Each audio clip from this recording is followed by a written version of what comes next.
Thank you, Austin, and welcome to everyone from around the world.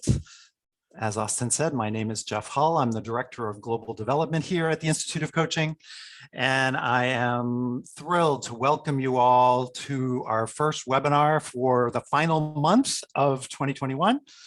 And we are really excited to have Dr. Scott Barry Kaufman with us today to talk about the new science of self-actualization. And I have to say, I have been looking forward to this for quite a long time. As many of you are familiar with Dr. Kaufman's work, he's a very highly popular podcast and best-selling author. And I've been tracking him down for the last 6 months, and we finally got together, and I'm really excited to have him here. So want to welcome everyone. I can see that everyone is already saying hello from all over the world. So please do say hi in the chat box so we get a sense of where everyone is. So for some of you, it's good morning. For some, it's good afternoon. And for those of you in Europe, it's good evening. And before we get started, let me just give you a little bit of the lay of the land. What we're going to do today with Dr. Kaufman is approximately 15 to 20 minutes of content, and then we're going to switch to a very lively Q&A. So be thinking about your questions. He's excited to take them, and I will reiterate what Austin said, which is we'd love to have you put the questions in the Q&A box and comments in the chat box. I know it's not always easy to go back and forth, but we'll do our best to track as many questions as we can. So, for those of you that are not familiar with Scott Barry Kaufman's work, let me just give you a little bit of background, and then we'll turn it over to him. Dr. Kaufman is a cognitive scientist, a humanistic psychologist responsible for exploring the mind, creativity, and the depths of human potential. He's the founder and director of the Center for the Science of Human Potential and an honorary principal fellow at the University of Melbourne's Center for Wellbeing Science. He's the author of 9 best-selling books. His most recent book, which he's going to dig into the content about today, is Transcend, the New Science of Self-actualization. He's also the host of the #1 psychology podcast in the world, the Psychology Podcast, which has received over 20 million downloads. So I'm sure many of you are already familiar with Dr. Kaufman's work, and we are really excited to hear what he has to say about updating Abraham Maslow's work for the 21st century. So with that, I am going to turn it over to you, Scott. Welcome. Hey, thanks, Jeff. It's so glad. I'm so glad to be here. Yeah. And it's so cool to see all this chat and see where everyone's from. This is a truly international group. So I'm really feeling inspired to give this talk today to you all. Let me just share my screen and I can get started.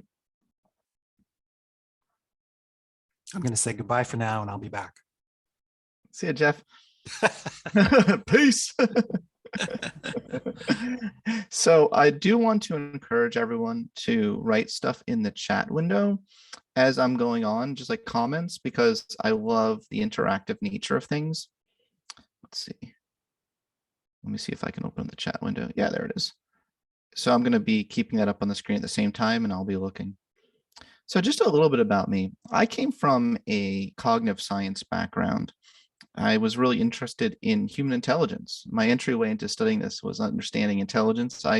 As a kid, I had a learning disability, an auditory learning disability that made it very hard for me to process things in real time. And I spent many years in my youth in special education, wondering what my own potential was, wondering about the potential of other students in my special ed class, and thinking that they were capable of more than people gave them credit for.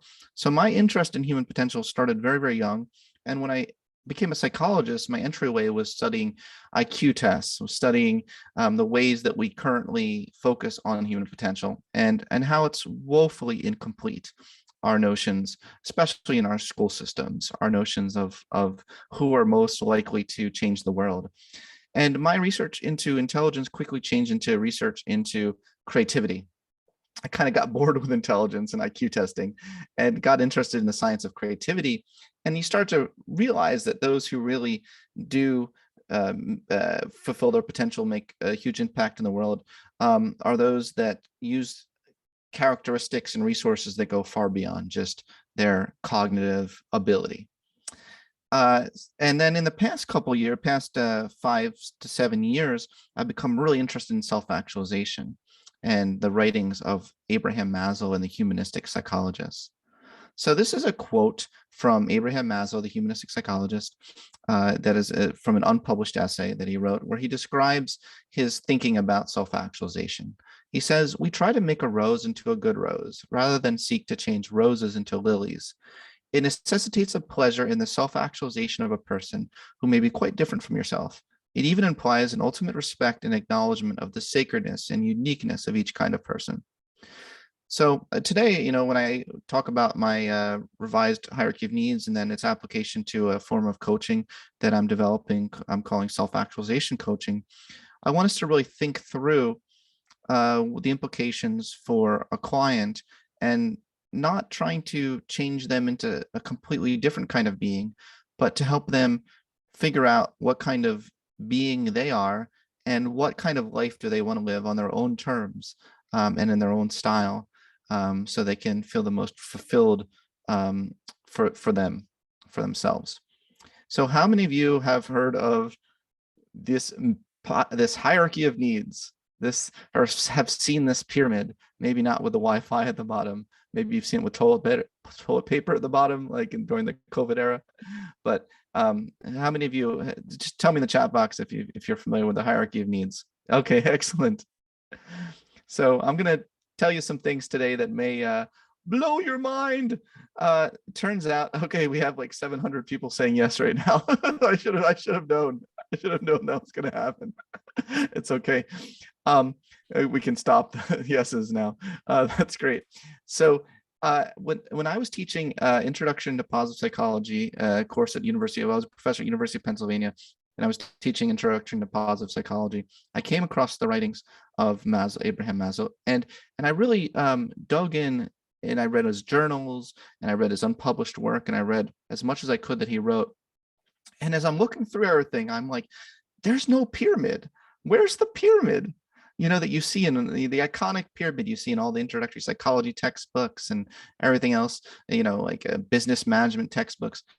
And what I realized when I dug in further is that Maslow never drew a pyramid, and he never thought of life in those terms. It can actually be traced to management consultants around 1962 who was trying to illustrate his theory in a textbook, and that started this whole misrepresentation of the theory. Maslow didn't treat human development as though life were like a video game. Like you reach some level of needs like security, and then some voice from above is like, congrats, you've unlocked family. And then you sort of go up and to the next level, family. And then when you've had enough family, then it's like, congrats, you've unlocked self-actualization, or, self-esteem. Life doesn't work that way. Maslow, who I think was one of the first developmental psychologists, argued that human development is always a two-step forward, one-step back dynamic. We are constantly choosing growth, but we have to understand and be aware that at any moment in our lives, we could fall backwards to any prior stage of development at any moment, because life is so unpredictable. And we have to constantly just keep choosing the growth option. Instead, Maslow emphasized the distinction between the deficiency realm of human existence and the growth realm of human existence. This is really his emphasis, not the lockstep needs, but the fact that we have these deficiencies, and then when we're motivated by these deficiencies, we see the whole world in terms of what it can do for us. So if you're hungry, you see it colors your whole cognition and your whole consciousness. Everything looks like a hamburger to you. Or if you're vegan, everything looks like broccoli to you if you're starving. If you're really lonely, you're basically saying to the world, love me, like, please, let's be friends. If you feel a lack of respect, you demand respect. You demand that people respect you. But Maslow argued that if we can enter the being realm of human existence, it's like replacing a cloudy lens with a very clear lens. We're able to see for the first time as the world on its own terms, and we're driven, instead of by fear and deficiency, we can be driven by growth and exploration. So to really capture the essence of that distinction between deficiency motivations and growth motivations, I thought that a sailboat would be a better metaphor for life than a pyramid. So I've decided to revise the hierarchy of needs based on a modern scientific foundation. And one of the things I did to revise the hierarchy of needs is to change the metaphor. So a boat works nicely because, you have the boat. If you have too many holes in the boat itself, if your basic needs are not being met, you're not going to move anywhere. It's very, very important to address at a basic level your needs for food, security, connection, worthiness. However, if you just are stable and you never open up the sail, you're not going to move in the direction of your desired purpose, of your values. So that's why it's really important to open up that sail at some point and to move towards whatever port you're sailing to, knowing the unpredictability of the sea, knowing that the waves can come crashing down on us at any time, knowing that, even though we're going in our own direction, there are other boats in the sea together. We're all in this together. We're all in the wide open sea together, with like things like COVID coming down on all of us at once. And, we can all rally together as a common humanity around something like that. So this is my actual revised hierarchy of needs, which is a little bit different than Maslow's, in the sense that I pretty much kept safety, connection, and self-esteem, which were the basic needs of Maslow, but my growth needs, which I thought were important to expand beyond self-actualization. So Maslow just has one word, self-actualization, but I actually broke self-actualization down into 3 tangible human needs that can be studied scientifically, and that we can develop programs to help people fulfill them. That's the need for exploration, the need for a love, like giving to others and being of service, and the need for purpose. And what I argue is that transcendence is an emergent property of these needs. Transcendence is not something you shoot for at the top. That's pseudo-transcendence. But transcendence is something that comes along when you have a deep integration of all of these needs. So no more pyramid. What we have here is a integrated, whole, harmonious unit where the person is not working to climb some mountain to the top, but they're working to be a whole unit that is able to move in a purposeful direction in a vast unknown of the world. I think it's much more akin to what humans and how life, what we're doing here on this planet. So I'll just briefly go through what the needs mean. So we have security needs, self-esteem,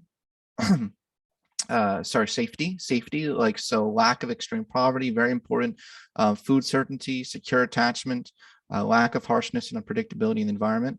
We have the need for connection, things like belonging, acceptance from others, intimacy, relatedness, the need for self-esteem, self-worth, competence. And a very important part of the need for self-esteem, as I write about a lot of my book, is a healthy regulation of narcissism. Self-esteem is not the same as narcissism. Healthy self-esteem is one where you feel like you're enough.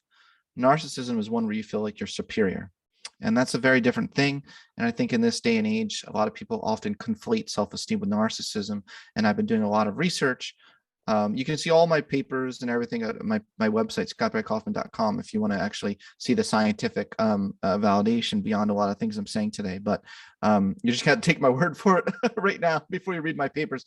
But I've very clearly differentiated between the components of self-worth and a healthy sense of competence, that you're the author of your own life and you can reach your goals, versus grandiose and vulnerable forms of narcissism where you feel entitled to things out of life. So those are very different things. Isn't narcissism where you need to feel superior? Do you know, Deborah, that's a fascinating question. It's a need to feel superior. Well, I don't know if it's a need to feel superior, but it's a need to protect a superior self-image at all times, which maybe that's the same thing as what you're saying. So yeah, great insight, Deborah. So let's just talk about the growth part of the boat. By the way, the comments are going so fast that I can't address everything, but every now and then I do like to look over and, like I just did with Deborah, and address some of the questions. So growth, part of the sailboat. Whereas safety is the base of security, exploration is the base of all forms of growth in my model. And there's very different forms. I have 6 sub needs of exploration, ranging from social exploration to adventure seeking to exploring your traumas and finding meaning from it. A lot of people in the field call that post-traumatic growth. To a personality trait I've studied for 10 years, called openness to experience, that incorporates things like artistic interests and being able to intellectual curiosity and imagination. That seems to be a very, very strong predictor of creativity in lots of different ways. If I had more time, I would talk about the link between openness to experience and creativity. That's a whole different talk, but I love that topic. So then also what we have in the growth is love. Now, I just want to be very clear that I include love in the sail part, whereas I include connection in the boat part. Love and connection in my model are separated out, because you can have a need for belonging, which is very, very important. And you can belong to various groups. You can feel a connection even to people, but still hate your enemies. But still, if someone looks different than you, or if someone has a different political belief, if you don't feel connection to them, you can write them off. Whereas love is a more spiritual, higher form, higher need. Love includes things like treating people as ends unto themselves, not as using people as a means to an end.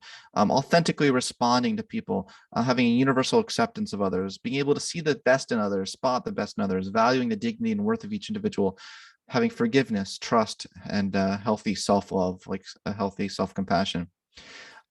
Is an essential part of the growth process. And it's not the same thing as the need for connection. So that's a novel part of my model, of my revised hierarchy of needs. Maslow never teased those things apart. But even though he didn't tease them apart, he did in his own writings tease them apart. He just never put it into his model. Here's a quote, he said, clinical study of healthier people who have been love need satisfied shows that although they need less to receive love, they're more able to give love. In this sense, they're more loving people. And he actually had this idea called be love for the being of others, that I've been trying to scientifically study because I think it's such a beautiful concept. Maslow distinguished needing love from unneeding love, and referred to deficiency love, where you, like need for connection, where you demand that people, connect with you, as deficiency love, and be love for the being of another person, as a growth need. And instead of needing, be love is admiring.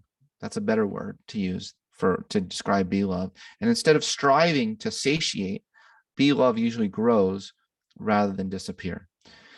I think we focus a lot in our society on love and giving, being a giver, as a doing, not a being. And I really think we underestimate people who are, just by their being, just by inspiring and lighting people up on a day-by-day basis, are showing love in the world and shining their light in the world. So I've actually initiated a whole research program. That's exactly right, Tracy. That's exactly right, Tracy. So I initiated a whole program. There's so much I don't have time to talk to you about today, but I wish I did. But I've initiated a program called the Light Triad, where I identify the major characteristics of be love, and I contrast it from the Dark Triad, which is narcissism, Machiavellianism, and psychopathy, psychopaths.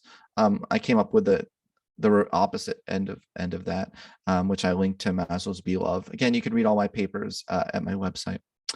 And then purpose is part of that, a very important part of that, of the sail.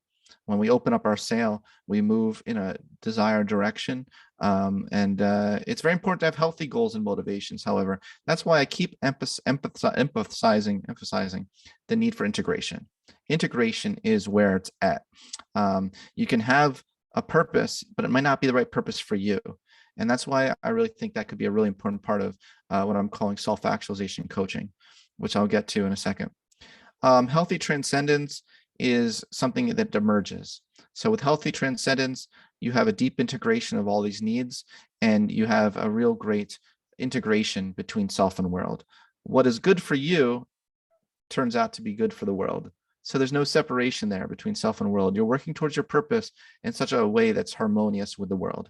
That's my definition of healthy transcendence, not being above others, but being a real strong part of the rest of humanity. So not a horizontal, not vertical, but horizontal transcendence.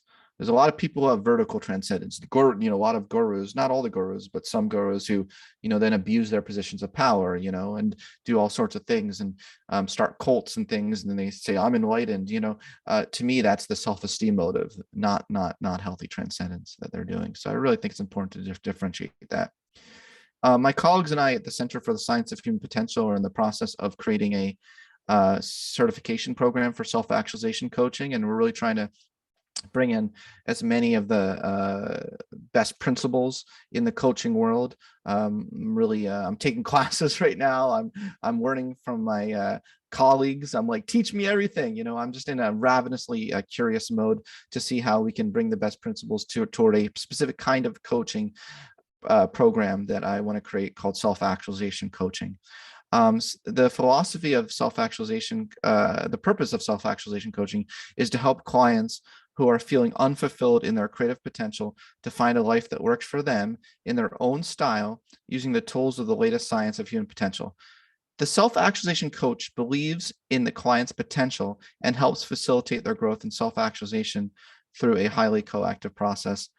I see self-actualization coaching as inspirational. The idea is you do want to inspire the client to be a better person. It's human-centered, so it's surrounded by all the needs in my revised hierarchy of needs model and how to integrate them, and it's empowering. So it helps to give them the tools so they can feel empowered to apply this in their own lives. So we're working hard on this program, and we hope it'll be out the end of 2022, if not 2023. But we're trying to do it right, and don't want to rush it.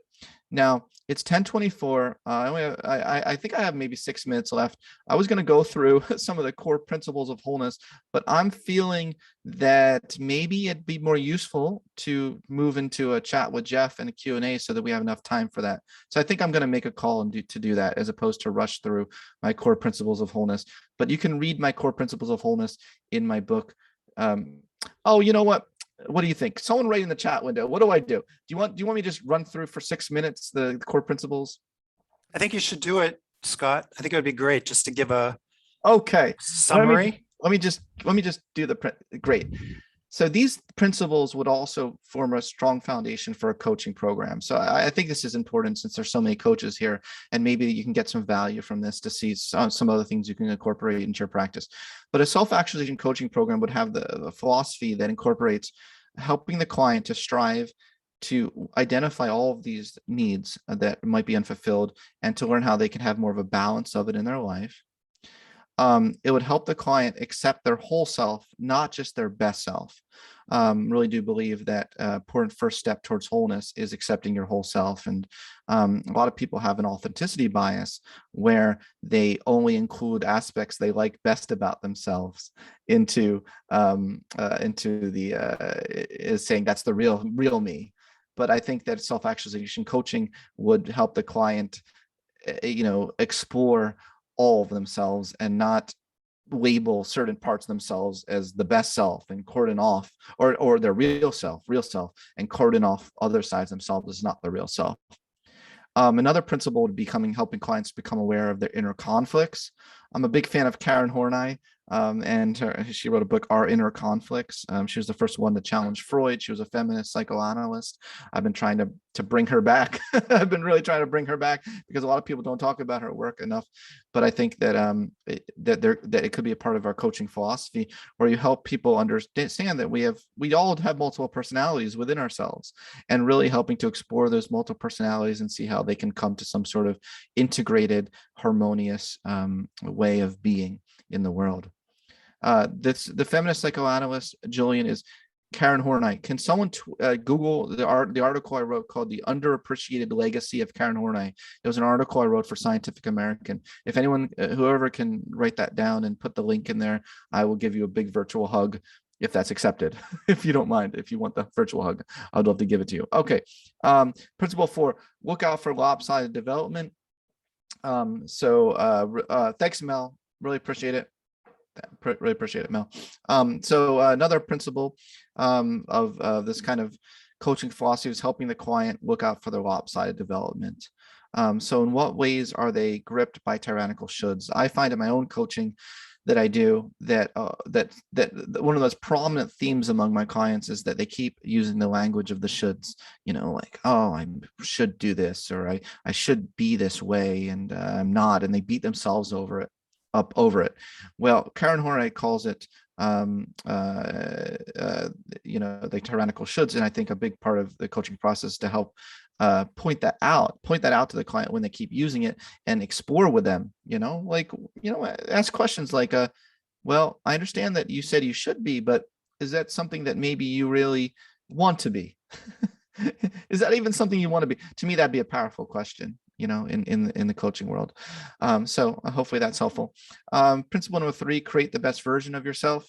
Help the client really identify, what do they want to create? I really do believe that personality change is possible.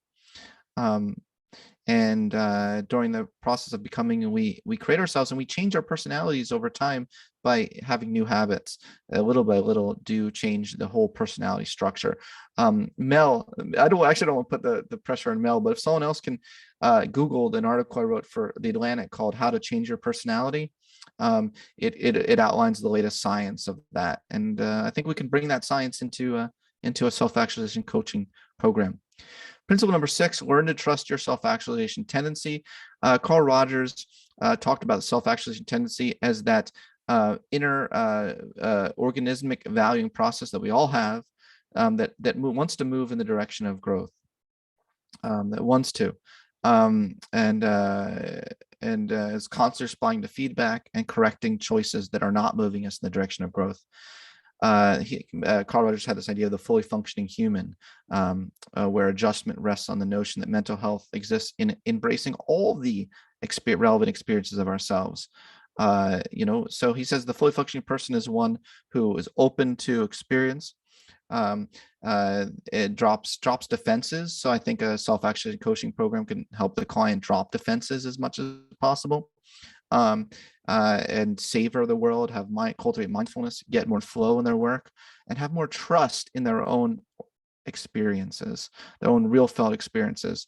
Carl Rogers argued that when we have that results in a sense of freedom and enhanced flow. This is one of my favorite quotes ever from Carl Rogers, which I changed the gendered, I made this gender neutral. But it seems to me that the individual moves towards being, knowingly and acceptingly, the process which they inwardly and actually are. They are not trying to be more than they are with the attendant feelings of insecurity or bombastic defensiveness. They're not trying to be less than they are with the attendant feelings of guilt or self-deprecation. They are increasingly listening to the deepest recesses of their physiological and emotional being, and find themselves increasingly willing to be, with greater accuracy and depth, that self which they most truly are. Imagine how beautiful that would be. Is a coaching goal, to help move the client in the direction of who the full depths of their being, not a narcissistic self, or not a undervalued self. And that's just as important. A lot of people hide their selves. They have shame, and I think that that's not doing anyone the world any favors either. Just scientifically, these are some items that have been studied, and maybe you can incorporate this in your coaching practice, where you explore with the client these kinds of items. How much, ask questions to the clients, like, how much are you doing things right now in your life that are right for you? Do you feel like you're getting what you need from life? Do you feel like you're making the decisions that are right for you? Do you feel that you're in touch with yourself? How much do you feel in touch with yourself? I think that'd be a really powerful question. What do you guys think? I do the things that are, do you do things that are right for you? Do you make decisions that are based on what's right for you? How often do you listen to yourself? And then helping clients strive not for, well, some clients might come with a goal. I want to be happy. I would argue that's not a good goal to strive for directly. Striving for growth is the path, and not happiness. Darlene Hess, we're gonna incorporate ICF credits, so we'll be ICF accredited. Yes. Striving for growth, not happiness, is very important. I really do think that many scientific approaches to studying well-being do go beyond stereotypical notions of happiness. Becoming full human is about living a full existence, not necessarily a happy existence. Living well is not always about feeling good, but involves continually incorporating more meaning, engagement, and growth in your life. And this process often involves experiencing uncomfortable emotions fully and accepting and integrating them with the rest of the human experience. Finally, the last principle of wholeness is harnessing the power of your dark side. This is a really important one, which I take a lot of cue from Roald May, the humanistic psychologist Roald May, who talked about the daimonic that exists in all of us, which is not the demonic. The demonic is evil, but we all have a thing within us, a drive, a part of ourself that, if fully actualized, would take over the rest of the self. So Roald May believed that humans are neither fundamentally good nor fundamentally evil, but, quote, are bundles of both evil and good potentialities. He defined the demonic as whatever potentiality is within you that has the power to take over the whole person. So integrating the demonic into the personality can result in some of the highest forms of creativity. But if it's not integrated, if you're very disintegrated, it can take over your total personality, and destructive activity is then the result. Roald May believed that the healthy integration of hostility, aggression, and anger is essential for growth, not by avoiding the potential for evil, but by directly confronting it. George Valiant, the legend in the field, argues that we can transform our defenses, quote, from thunderstorms to rainbows. And I think that this would be a big part of the self-actualization coaching process as well, is helping people with this transformation. He says, quote, the maladaptive defenses of adolescence can evolve into the virtues of maturity. If we use defenses well, we are deemed mentally healthy, conscientious, funny, creative, and altruistic. If we use them badly, the psychiatrist diagnoses us ill, our neighbors label us as unpleasant, and society brands us as immoral. Just want to be very clear that this coaching kind of vision I'm talking about today is one that's human-centered. It acknowledges that we all are bundles of potentialities, and it helps facilitate with the client the possibility to realize the potentialities that they truly want to realize in their own way and in their own style, so that they can make the biggest positive impact on the world. So thank you so much for listening to my talk today, and I really look forward to keeping up the conversation and hearing your feedback on self-actualization coaching and anything else that I talked about today. So thank you. I'm going to stop sharing the screen. Wow. You can take a breath now, Scott. Yay. That was fabulous. Thank you so much for taking us through those final points. I think everybody found that to be incredibly valuable. Good. I hope that was valuable. And I am not quite sure where to start with all these incredibly wonderful questions, but I will start. I'm always a little selfish because I get to start with the question that I have, right? And I will at the same time try to respect and get to as many of these others as we can. But I'm curious myself as a coach, as someone who's used Maslow's work for years, off and on, depending upon the context of my coaching. And I love how you've switched up the metaphor and you've moved away from the hierarchy. But I've often found, like we talked at the outset of this talk around, the pandemic and the kinds of things that sort of take us backwards and forwards. And so when I think of your sailboat metaphor, I sometimes think about it tacking almost in circles rather than in a straight line. Yeah, and I wonder, is there still a place in which we do as humans develop and then progress and then regress, which it's like one step forward, two steps back. And if you're really fundamentally changing the way Maslow thought about it, or is it still in alignment with how he said that some of these core needs really do have to be satisfied before we can move into the space of self-actualization? Well, yeah. Well, the aim of the metaphor, of the sailboat metaphor, was to highlight just that, Okay. because you have the boat that can't go anywhere if it has too many holes in it. Right? So you absolutely need to address basic fundamental needs that can get you going.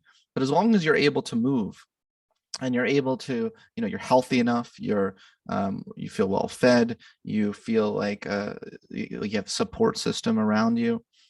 If you fail, people that support you, and you feel you have the competencies to go towards your goals. Then it's open sea. I mean, the world is not Right. a predictable place, So and you can be moving full steam ahead, which is not a good metaphor for a sailboat, but you can be moving, you can be, that was mixing metaphors, but you can be feel like you're in the flow state, right? Like you're really catching the wind, like you feel like you're really, which is probably also a bad metaphor, but you feel like you're fully alive. And then this next second, the next second something happens that pulls you down, makes you feel insecure, makes you question your existence.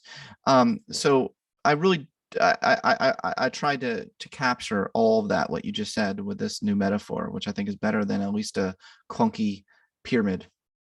Yeah, I mean, I think what I love about what you're saying is that there's not any point in life where you actually leave behind your needs. Correct. Right? It's not about that. The problem with the hierarchy was that it sent a signal that at a certain point in your life, you no longer need to worry about safety. You no longer need to worry about security. You no longer need to worry about belonging. And of course, we know that that's not at all the way the world and the way that life actually works, that you will circle back to those needs every single time there's a pandemic, or every single time there is a loss of a job or something like that. So it's more what you're pointing to is actually, I think, more the way life really works, which is probably what Maslow had in mind, but he didn't integrate it into the writings. He did. I mean, I think he did integrate it into his writings, but I think it was the fault of the management textbooks and the introductory psychology. They misrepresented it with visually. He says very clearly, I mean, he has beautiful quotes where he makes it very clear. He says, you can always choose growth, and you have to keep choosing growth. You can move forward towards growth or move back towards fear. He said, you just have to keep choosing the growth option again and again, and keep overcoming the fear option again and again. But he made it very clear that, human development is always a 2-step forward, 1-step back dynamic. Right. Oh, I love that. I love this question from Alicia, because this is really interesting to ask someone like yourself who's done a lot of work looking into Maslow's history and his writings. And she's asking that there's evidence suggests that he may have been familiar with indigenous writings and the Blackfoot tribe in 1938. Are you familiar with any of that, Oh, Scott? absolutely. I went down a whole, Comment? yeah, I went down a whole rabbit hole in that one of investigation, of a lot I could say about that. I do address that in the book, but there are a couple resources that I'd like to point. What's this person's name? So I call them by their name. Alicia, I think it said Alicia Herrick. So really Alicia. nice. So if Yeah. someone can Google Richard Katz, The Wisdom of Indigenous. Let me do it real quick. Or I'm sure we can get one of our folks to do it so that you can focus. Oh, that's right. You do. We have amazing people doing that sort of thing. Right. Here, I'll You just want put to, chat window. say it again? Yeah, I put it in the chat window. Okay. I had a chat with Maslow's one of Maslow's best friends who's still alive, and whose entire work is devoted to the wisdom of indigenous peoples, and we talk about that, and maybe how Maslow has been influenced by their wisdom, because he did spend a summer on a reserve. He was an aspiring anthropologist too at one point. I don't know if many people know that, and so he did field work, anyway. So I think it's really important to integrate wisdom from lots of different perspectives. As I did in my book, at the end, I talk about what would a theory of self-actualization look like that integrated Eastern notions of self-actualization, Western notions and indigenous perspectives on the collective, because they emphasize a lot collective actualization, not just self-actualization. And so I really try to thoughtfully think that through, what that integration would look like. That's great. That's actually a good segue to a question from Antonio that I was already thinking about, which is that the intersection between individual self-actualization and some of the organizational and team dynamics that many of us engage in. So those of us in this group that are here today that are like leadership coaches or team coaches, a lot of what we will end up doing is coaching a client at the intersection of their own individual personal growth and the impact on an organization, or the intersection between the team, the culture of the organization. So he's asking if you could speak to this sort of dynamic between groups, teams, organizations, and self-actualization. Oh yeah, it's such an important question.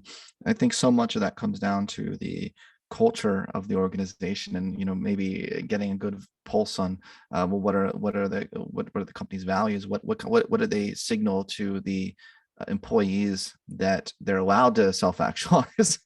Because I think a lot of employees feel like their entire parts of themselves off limits as soon as you walk in the door, although now we're all virtual, but as soon as you join that Zoom session, you can only actualize a very, very tiny part of your whole self. Well, it goes back also to your should. Remember, you started at the early part of your talk. There's this sense of underlying duty, shoulds, values that are driven by the needs of something else besides yourself. Yeah. And perhaps you can comment on that. I mean, in terms of self-actualization coaching, I think it could lead to potential challenges when you're digging into the values of the individual that may or may not align with the values or the shoulds of the organization.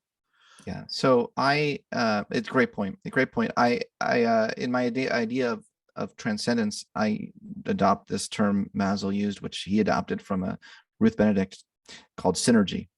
To me, I think the key there is and by the way, Maslow is very deeply interested in work life, and wrote a lot about that, and observed companies to try to understand what a he called a euphysician company would look like. He had some of these That's terms great. that didn't really stick. Euphysician, like psychological utopia, environment. Right. And some of his main principles for euphysician one is one where there's a great synergy. So a synergistic culture is one where the values and talents really are a good fit for the company's talents, and so that you kind of the boundaries between self and world start to get dissolved a bit. What is good for the employee is good for the company. What brings the employee satisfaction and joy will increase the company's sort of meaning and value, the goals, the goals. Of course, if you only care about the bottom line being money, then that's problematic for your psychian culture. But hopefully most companies nowadays, that's not their overriding number one thing above all else. Well, it's interesting you say that, because what I'm finding, and I think people can probably comment on this, but Barbara just mentioned the great resignation, or the great recognition, the great reckoning, my friend Sally Helgeson calls it in a recent newsletter, that the intersection or the divergence of values of organizations is probably partly because of the pandemic, but probably also the development of human potential in general, greater consciousness, has led to organizations having to pay more attention to what's driving their existence. How do they succeed when people won't stick around if they feel like their self-actualization needs are not being met in the context of the organization? I don't think it's an accident that we've moved into this hybrid, non-localized world, right? Where people are working out of their homes. They're no longer connected geographically as much. They're no longer being looked over their shoulders by the boss. So all of a sudden there's this freeing up. And the questions that come from that, I think, can be potentially self-actualizing. And the companies that will survive and thrive will probably harness that. I think that's what you're pointing to, right, Scott? And integration. Oh, yeah. Oh, absolutely. Very well said. There's so many beautiful ideas that Maslow had about the workplace that are unactualized, in themselves, ideas. But but I mean, there's so many modern day scientific findings that could be applied as well. For instance, I'm a big fan of job crafting Mm, as a potential use for self-actualization of employees and of a company. To me, that's a synergistic. That's an idea of, like sitting down at the table. By the way, I just think it's valuable as executive coach, or if you're working with managers, just sitting down at the table and saying, what are the ways that we can start making things more synergistic between the employees and the company's values? I mean, just even ask, isn't that a powerful question? yeah, it is. It is. It is really powerful. And especially in today's world, where I know many of my leadership clients are asking, how do I keep my people engaged when they're not even in the office anymore? They're all in different locations, and they are, some of them are introverts and they're sort of hiding out. How do I pull them out? How do I get the team feeling collaborative and aligned? And I think you're onto something there when you're talking about questions around synergy. It's really powerful. Yeah, thank you. And I obviously don't have time to talk about all the research on job crafting, but I do recommend people look that up, read some of those papers. You can just go to Google Scholar and type in job crafting. There's some very accessible papers on what that could look like and how you can apply that. I'm sure many people Speak, have heard of it here. Speaking of that, before we run out of time, I think I've read the research article that you published that was previews of this book, that transcends. And I think that it might be really interesting to some of the coaches that are interested in research, which is, our bread and butter at the Institute of Coaching, to speak just for a minute about the study that you did with Amazon that led to the results of the 10 areas that you focus on in this new, Oh yeah. I don't want to call it a hierarchy, but you might speak a little bit about how you put that research together, because it's really, really interesting. You combined the big five personality Yeah. theories and other pieces of more up-to-date scientific theory around psychotherapy and You want psychology. you want to get that nerdy? You want to get that? Okay, we can Well, do that. briefly, because I think some of our coaches actually are really interested in the research, and it's very Amazing. interesting. Well, I'm so excited that people are interested. Okay, this is exciting that people are excited about that. So if someone could please go to my Google my paper, self-actualizing people in the 21st century. That'd be great if they could put the link somehow. Yeah, so well, what I did is I was like, I'm gonna do this. I'm just gonna go through the hard work of testing this. And I looked through Maslow's writings and I created an initial pilot study where I create a scale to measure every single 17 of his characteristics that he proposed. He wrote a paper called Self-actualizing People, where he proposed 17 characteristics of self-actualizing people. And I even used his own language. Some of it was arcane, like hippy dippy 60s language, but I used it just as a pilot study to see, what worked, what didn't people understand, what did people understand, what I definitely had to change some of the wording in the final scale.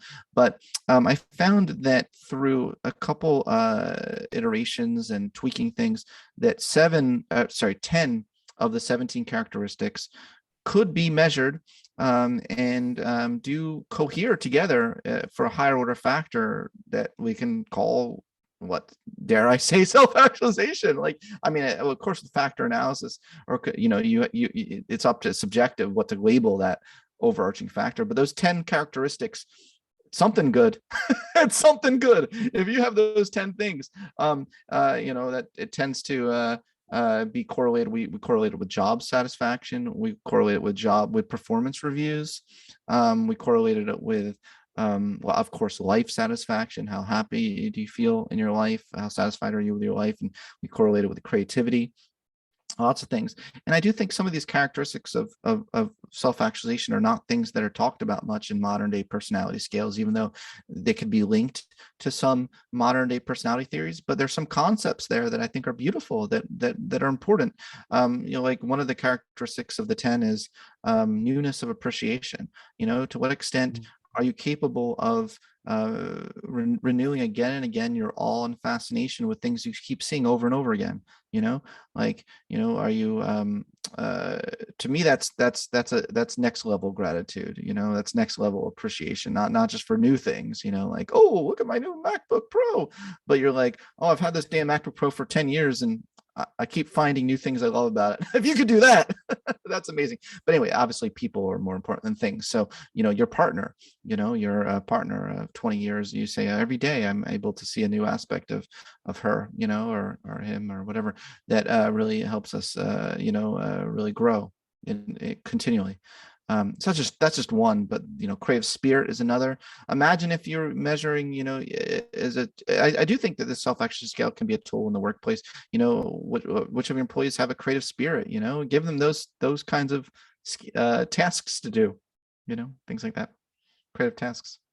Yeah, no, I think it's really valuable for that you took the time also to update Maslow's work and this research and correlated it with some of the other personality theory and developmental work that have been done by a number of other folks, because they all kind of integrate together. And so that's why I wanted you to mention this research, because for those of you that are interested in seeing how these different streams integrate, Scott's done a really, really nice job of developing a tool and a data set that ultimately led to these top 10, right, Scott? Yeah, it did, absolutely.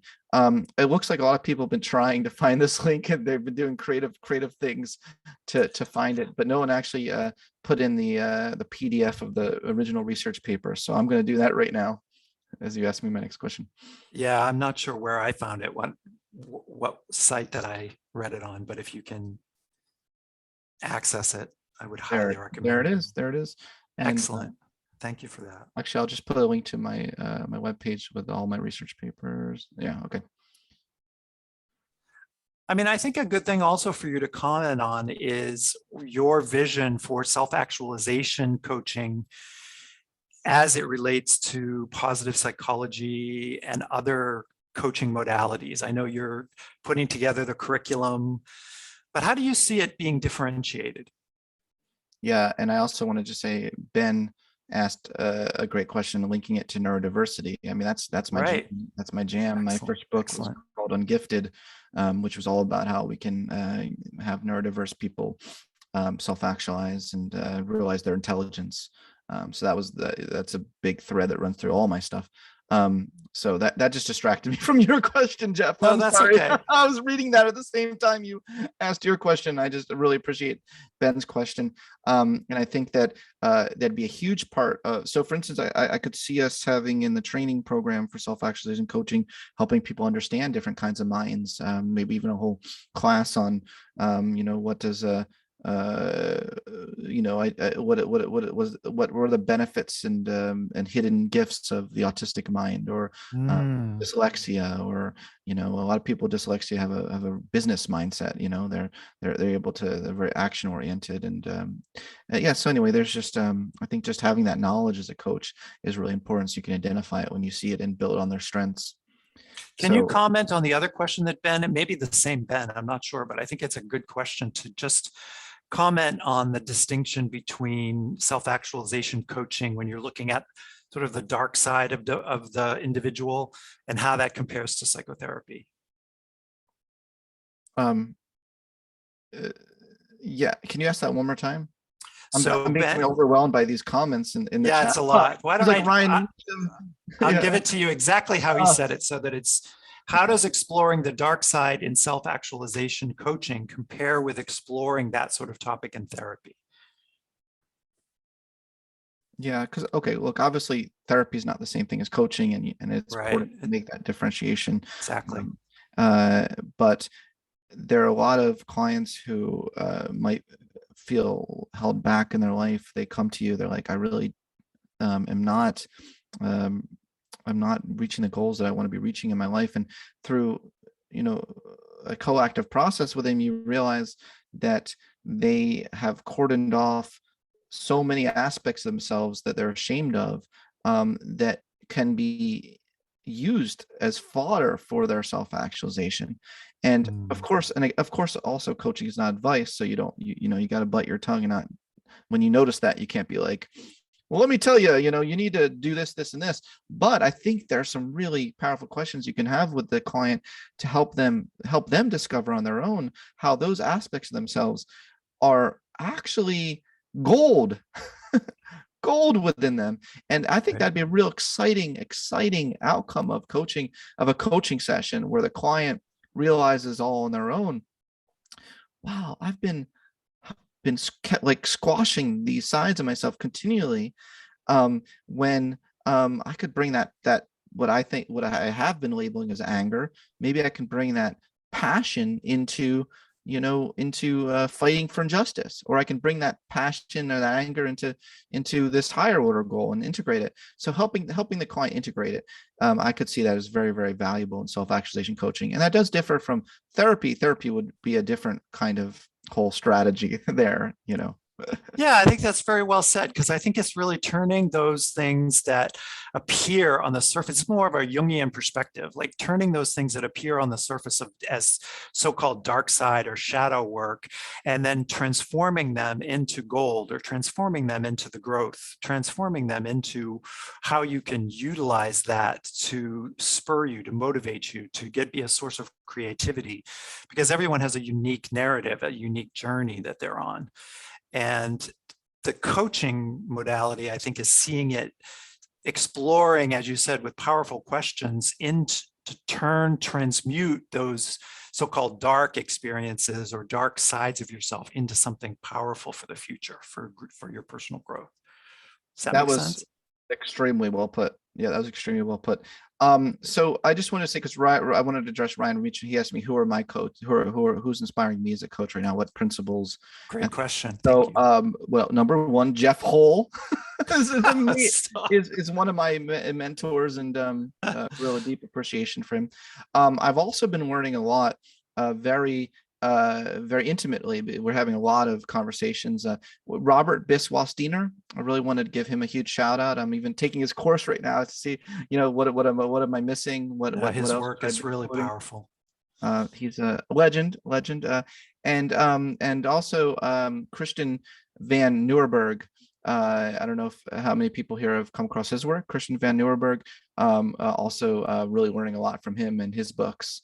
And Susie Green, I should say, I'm learning a lot from her work. So yeah. That's great. And we are learning a lot from you. So we're going to run out of time, which unfortunately always happens to us when we're just getting warmed up. But I just want to take a moment to thank you for giving us an overview. And I really encourage everyone to get out and not only read the book Transcend, which is super accessible and walks through this research, but in a very easy to digest way, but to get that article that I think we put in the chat, because it's really interesting to see how Scott put together the actual research. I'm actually going to work on a research dose for you, Scott, so I can hopefully summarize the takeaways in sometime in the next few weeks. But I want to thank everyone for all these amazing questions. And somebody's asking if we're keeping the chat. And the answer is yes, we will keep the chat. And we will send. Yeah, we'll send it on to you. So you'll get a copy of it. And hopefully we have everyone's email, so we'll be able to stay in touch. I want to give you, Scott, one last chance to tell people where they can find you if they want to follow up with you and learn more about your new programs. I would say, the best thing you can do is go to humanpotential.co. That's the site for our center. Let me just put that in the chat window, humanpotential.co, and Great. go to the Connect tab. Connect. Let me just put the direct link to the Connect tab and just join our mailing list. That's all I would say. So you can just be up to date on all the newest offerings. We're doing a bunch of things. We're going to be doing like a course with the Second City Improv, a group in Chicago, Improv for Self-actualization, to kind of imply improv techniques. I'm co-doing that with their executive artistic director. That's so cool. I Yeah, love that. I'm really excited about that because I love comedy so much and I love improv. And so to be able to it's going to be on their website and our website advertising the course, so it'll be a nice confluence of worlds. We're going to be doing an in-person course, 6-week course in LA. So if anyone's based in LA, please drop me a line if you want to be part of that. We have our Transcend course, we do our 8-week online course, and we're building it. Look, I just want to lastly say that we're very much in development with building our coaching program. I assembled a team of like top tier coaches, like Jeff's faculty, I should say Jeff's faculty, but we also have assembled a tier of ICF certified, other ICF certified coaches that can make sure that we have all the important ethical principles, and that, you know, I want to do this right. But if anyone else wants to be a part of that at all, or give me feedback or help on what a certification self-actualization coaching program could look like, please email me. Please do reach out to me. I'm That's in great. like total humility learning mode right now. Yeah. That's great. Well, it's a two-way street because you've done some really, really interesting research. I think those of us that are familiar with Maslow, it was about time that we brought him up to date and Resurrected him. yeah, resurrected and integrated him into the world that we live in today. So we want to thank you for doing that research. And I want to remind everyone that Scott and I will be back together live in a couple of weeks. So you may get another opportunity to ask him a question. On the 15th of December, we're going to do a LinkedIn Live together, and I'm very excited about that. And in the meantime, I just want to thank everyone for all the amazing comments and questions. I apologize we didn't get to everything, but we will send them on to Scott. And once again, stay safe, everyone. Thank you for joining us. And Scott, we'll see you again soon. Thanks, Take everyone. care. Bye. Bye-bye. I can't wait to read the chat. I can't wait to get popcorn and read the chat.